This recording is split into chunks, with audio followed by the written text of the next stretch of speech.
ನಗರ ಶಾಸಕರು ಬಸನಗೌಡ ರಾಮನಗೌಡ ಪಾಟೀಲ್ ಯತ್ನಾಳ್ ಊರ್ಪ ಧರ್ಮ ಕಡ್ಲಿ ಅವರು JDS ನಾಗ ಇದ್ದಾಗ ಬಶೀರ್ ಅಹಮದ್ ಇದ್ರು, ರಾಮನಗೌಡ ಬದಲಾಗ ರೆಹಮಾನ್ ಸಾಬ್ ಆಗಿದ್ರು. ಈಗ ಏನಾಗಿದ್ದಾರೆ ಗೊತ್ತಿಲ್ಲ. ದಾಖಲೆ ಟೊಪ್ಗಿ ಹಾಕೊಂಡಾರ, ಅದು ಬಶೀರ್ ಅಹಮದ್ ಟೊಪ್ಗಿ ಹಾಕೊಂಡಾರ ಯಾರ? ಹೌದು. ಈ ಇಂಥ ಸಂದರ್ಭದಲ್ಲಿ ಒಬ್ಬ ನಗರ ಶಾಸಕ ಕೊಲೆ ಮಾಡಿಸಿದಾನೆ ಅಂತೇಳಿ ನೇರ ಆರೋಪ ಮಾಡ್ತಾ ಇದ್ದೀನಿ. ಪಕ್ಕ ಬಶೀರ್ ಅಹಮದರೇ ಆಗಲಿ ಇಲ್ಲ ಪಕ್ಕ ಬಸನಗೌಡರೇ ಆಗಲಿ, ನೀವು ಸಂದರ್ಭದ ಅನುಗುಣವಾಗಿ ಆಗಬೇಡ್ರಿ ಅಂತ ನಮ್ದು ಮೆಸೇಜ್. ಶಾಸಕ ಯತ್ನಾಳ್ ಬಸನಗೌಡ ಪಾಟೀಲ್ ಮಾಧ್ಯಮದ ಮುಖಾಂತರ ಒಂದು ಹೇಳಿಕೆ ಕೊಡ್ತಾರ, ಅದು ನಮ್ಮಲ್ಲೇ ರೆಕಾರ್ಡೆಡ್ ಇದೆ, ಅದು ನಾವು ಪ್ರಿಸರ್ವ್ ಮಾಡಿಟ್ಟಿವಿ. ಅವ್ರು ಹೇಳ್ತಾರ ಇನ್ನು 4-5 ದಿವಸದಲ್ಲಿ ಒಂದು ಘಟನಾ ಆಗ್ತೈತಿ, ಇಡೀ ಬಿಜಾಪುರ್ ಇಲೆಕ್ಷನ್ ಚೇಂಜ್ ಆಕೈತಿ, ಕಾದು ನೋಡ್ರಿ ಅಂತೇಳಿ ಅಲಾರಂ ಕೊಟ್ಟಿದ್ರು. ಇದರಲ್ಲಿ ನದಾಫ್ ಕೊಲೆ ಪ್ರಕರಣದಲ್ಲಿ ಒರಿಜಿನಲ್ ಆರೋಪಿಗಳನ್ನು ಚಾರ್ಜ್ ಶೀಟ್ ಮಾಡದೆ ಡುಪ್ಲಿಕೇಟ್ ಆರೋಪಿಗಳನ್ನು ಚಾರ್ಜ್ ಶೀಟ್ ಮಾಡಿ ರಾಜಕೀಯ ಲಾಭ ಪಡೆದಿದ್ದು नगर शासक।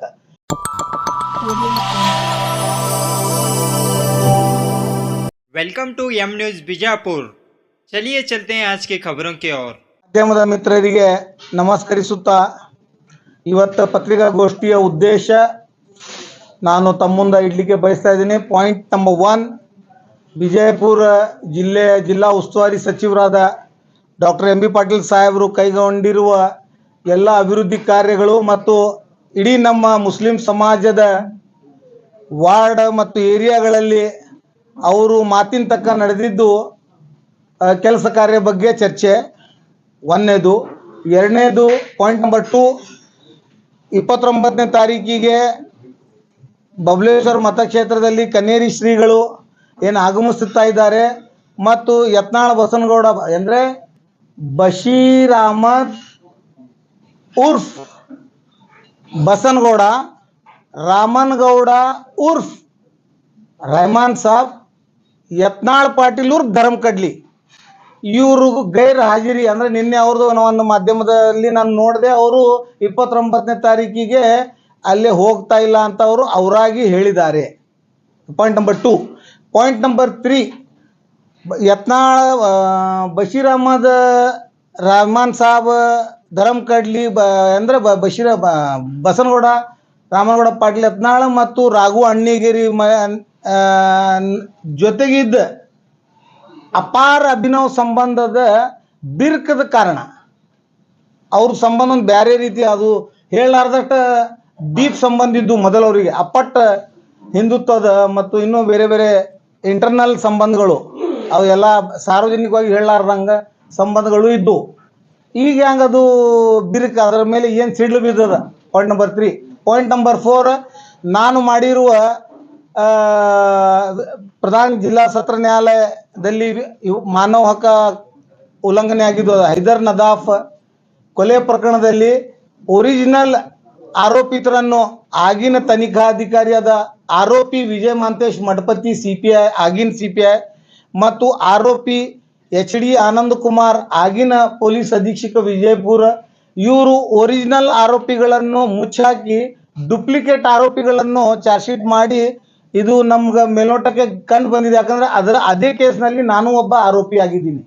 ನನ್ನನ್ನು ಸುಖ ಸುಮ್ಮನೆ ಸಿಗಿಸಿದ್ದು ಆರೋಪಿಗೆ ಕೆಲವೊಂದು ಸಾಕ್ಷಿ ಆಧಾರಗಳನ್ನು ನಾವು ಕಲೆ ಹಾಕಿದ್ದೀವಿ.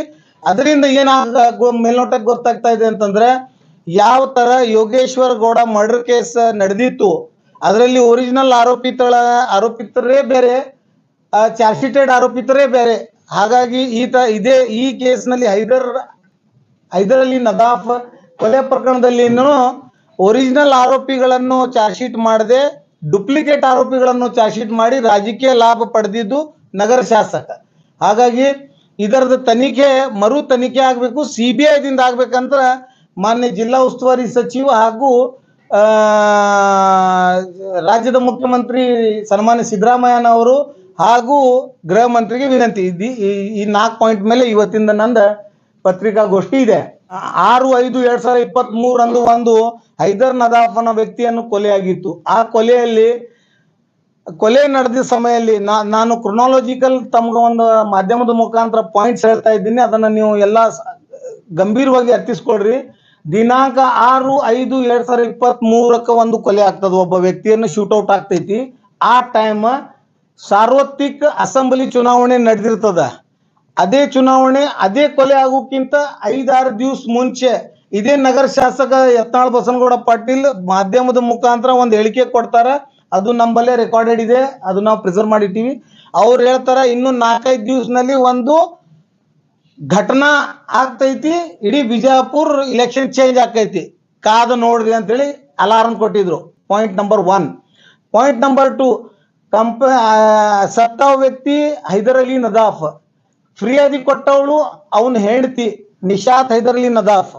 ಆ ಟೈಮ್ನಾಗ ನಾನು ಮನೆಯಲ್ಲಿ ಇದ್ದಾಗ ಹಾಶಿಂಪಿ ದರ್ಗಾದ ಒಬ್ರು ಗುರುಗಳು, ಅವರು ಸಹೋದರು, ಈ 3 ಮಂದಿ ನಾವು ನಮ್ಮ ಕಾರ್ಯಕ್ಷೇತ್ರದೊಳಗೆ ನಮ್ಮ ಇದ್ರೊಳಗಿದೆ ಇಲೆಕ್ಷನ್ ಚುನಾವಣೆಯಿಂದ ನಮ್ಮನ್ನು ದೂರ ಹಿಡಿಯಲು ಒಂದು ಸಂಚ ಈಗಾಗಲೇ ರೂಪಿಸಿದ್ದು.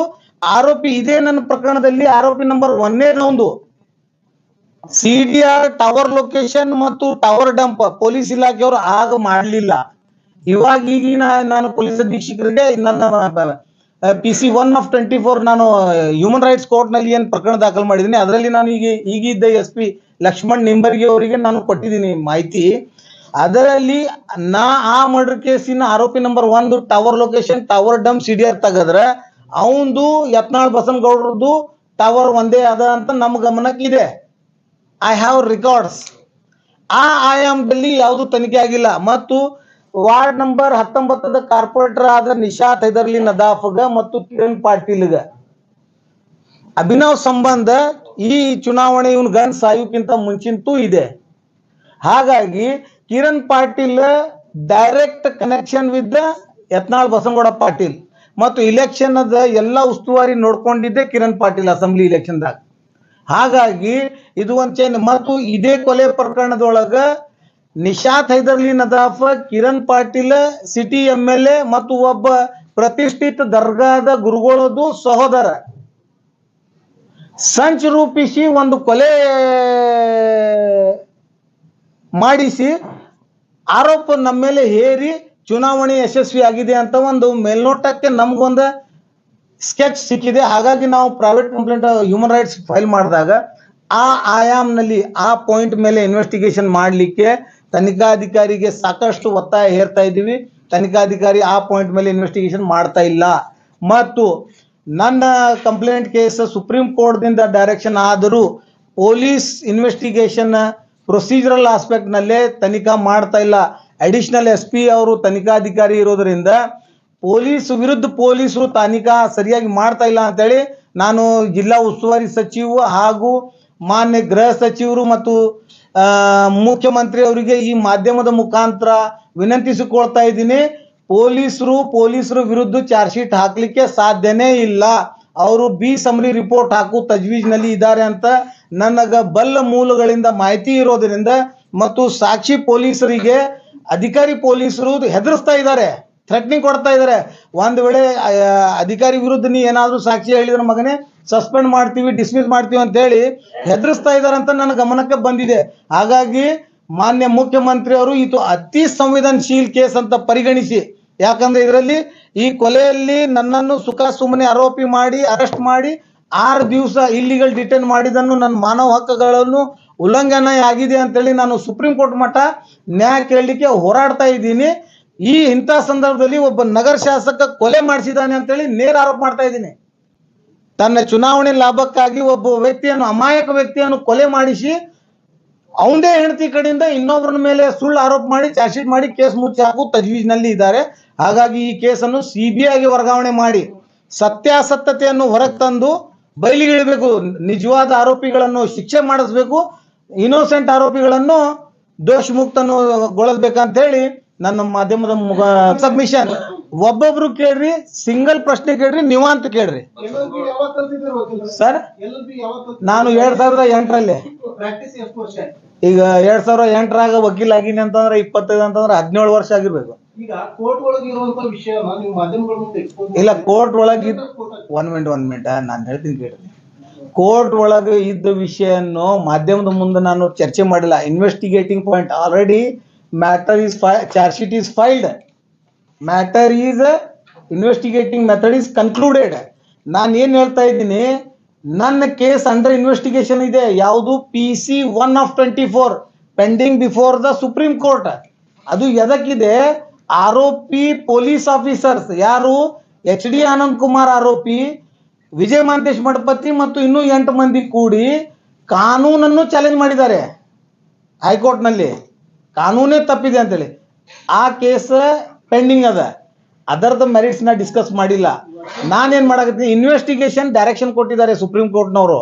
Supreme Court has directed the police officer to conduct investigation. Fair investigation ಆಗ್ತಾ ಇಲ್ಲ, ಹಾಗಾಗಿ ತನಿಖಾ ಅಧಿಕಾರಿಯನ್ನು ಚೇಂಜ್ ಮಾಡ್ರಿ ಅಂತೇಳಿ ನಾನು ಆಗ್ರಹ ಮಾಡ್ತಾ ಇದ್ದೀನಿ ಸರ್ಕಾರಕ್ಕೆ. ಮಾಧ್ಯಮಗಳ ಮೂಲಕ ಸರ್ಕಾರಕ್ಕೆ ಮನವಿ ಮಾಡ್ತಾ ಇದ್ದೀನಿ ನಾನು. ಯಾಕಂದ್ರೆ I can't reach chief minister directly. ಮುಖ್ಯಮಂತ್ರಿಗೆ ನೇರವಾಗಿ ಭೇಟಿ ಆಗುವುದು ನನಗೆ ಆಗುದಿಲ್ಲ. ಯಾಕಂದ್ರೆ ಹೈ ಸೆಕ್ಯೂರಿಟಿ ಝೋನ್ ಇರ್ತದೆ ಮತ್ತು ನಮ್ಮಂತ ಸಾಮಾನ್ಯ ವ್ಯಕ್ತಿಗಳಿಗೆ ಅವ್ರು ಭೇಟಿ ಆಗ್ಲಿಕ್ಕೆ ಕಷ್ಟ. ನೀವೇ ಹೇಳ್ತೀರಿ, ಇಲ್ಲಿಂದ ಒಬ್ರು ಲೆಟರ್ ಮೋದಿ ಅವ್ರಿಗೆ ಬರೀತಾರೆ, ಇವ್ರಿಗೆ ಬರೀತಾರೆ. ಅದೇ ನಾನು ಮಾಧ್ಯಮದಿಂದ ಫಾಸ್ಟ್ ನೆಟ್ವರ್ಕ್ ಯಾವುದೂ ಇಲ್ಲ ಈ ಜಗತ್ತಿನಲ್ಲಿ. ಲೈವ್ ನಡೆದಿದೆ. CM can see live statement ನಂದ. ಸರ್ಕಾರಿ ಅಭಿಯೋಜಕರಿಗೆ ಸಿಎಂ ಭೇಟಿ ಮಾಡೋದಕ್ಕಾಗಲ್ಲ. ಇಲ್ಲ, ಅದು ಸರ್ಕಾರಿ ಅಭಿಯೋಜಕ ಹುದ್ದೆ ಮೇಲೆ ಇಲ್ಲ ಅದು ಪ್ರಶ್ನೆ. ಅದನ್ನೇ ಬೇರೆ, ಇದನ್ನೇ ಬೇರೆ. ಅಲ್ಲ, ಈಗ ಬಸವನಗೌಡರ ಜೋಡಿ ಷಡ್ಯಂತ್ರ ರೂಪಿಸಿ ಮಾಡಿದ ದರ್ಗಾದ ಗುರುಗಳು ಯಾರು? ಅದೇ it is a subject matter of investigation. ನಮಗ ಬಂದದ ಮಾಹಿತಿ ಪ್ರಕಾರ ಅದು ದರ್ಗಾದ ಗುರುಗಳು ಅಂತ ಹೇಳಿದ್ರಿ. ಗುರುಗಳದ ಸಹೋದರ ಸಾರಿ, ಈಗ ನೋಡ್ರಿ, ನಾನು ಷಡ್ಯಂತ್ರ ಮಾಡಿದ ಅದೇ ಇನ್ವೆಸ್ಟಿಗೇಷನ್ ಮಾಡಿ ತನಿಖಾಧಿಕಾರಿ ರಿವೀಲ್ ಮಾಡ್ಬೇಕಲ್ಲ. ಈಗ ಒಬ್ಬ ವ್ಯಕ್ತಿ ಹಿಂಗ ಅಪರಾಧ ಆಗಿದೆ ಅಂತ ಫಿರ್ಯಾದಿ ಕೊಟ್ಟಿರ್ತಾರೆ. ಪ್ರಕಾರ ನೀವು ಅದನ್ನ ಯಾರಿದ್ದಾರೆ ಸಹೋದರ ಆ ಸಂದರ್ಭ ಬಂದಾಗ ಹೇಳ್ತೀವಿ. ಈಗ ತನಿಖಾಧಿಕಾರಿ ಕೊಡ್ತೀವಿ ಜವಾಬ್ದಾರಿ.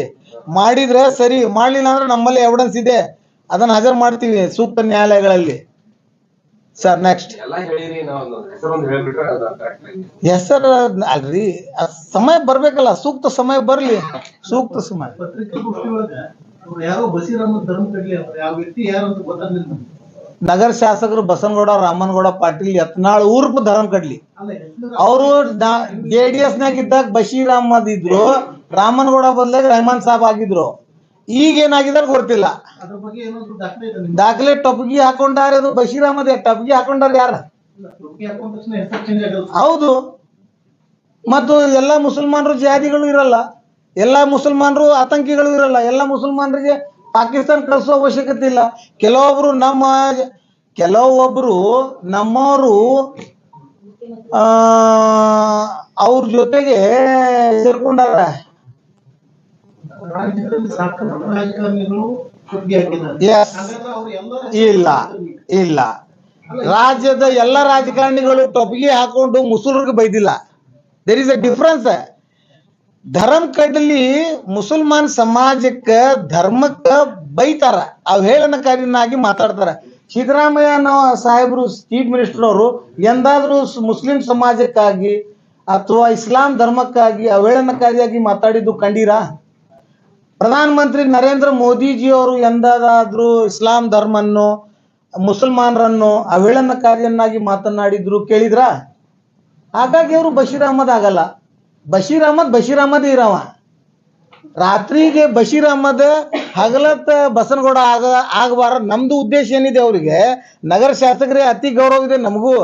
ನಾವು ಅವ್ರಿಗೆ ಏನು ಹೇಳ್ತೀವಿ, ನೀವು ಪಕ್ಕಾ ಬಶೀರ್ ಅಹಮದರೇ ಆಗಲಿ, ಇಲ್ಲ ಪಕ್ಕಾ ಬಸನಗೌಡರೇ ಆಗಲಿ, ನೀವು ಸಂದರ್ಭದ ಅನುಗುಣವಾಗಿ ಆಗಬೇಡ್ರಿ ಅಂತ ನಮ್ದು ಮೆಸೇಜ್. ನಮ್ಮ ಸಮಾಜಕ್ಕೆ ಈ ಮಾಧ್ಯಮದ ಮುಖಾಂತರ ಅವರಿಗೆ ನಾವು ನೇರ ಮೆಸೇಜ್ ಏನಿದೆ ಅಂದ್ರೆ, ಪಕ್ಕಾ ಬಶೀರ್ ಅಹಮದ್ ಆಗ್ರಿ, ತೊಂದರೆ ಇಲ್ಲ, ಪಕ್ಕಾ ಬಸನಗೌಡರಾಗ್ರಿ.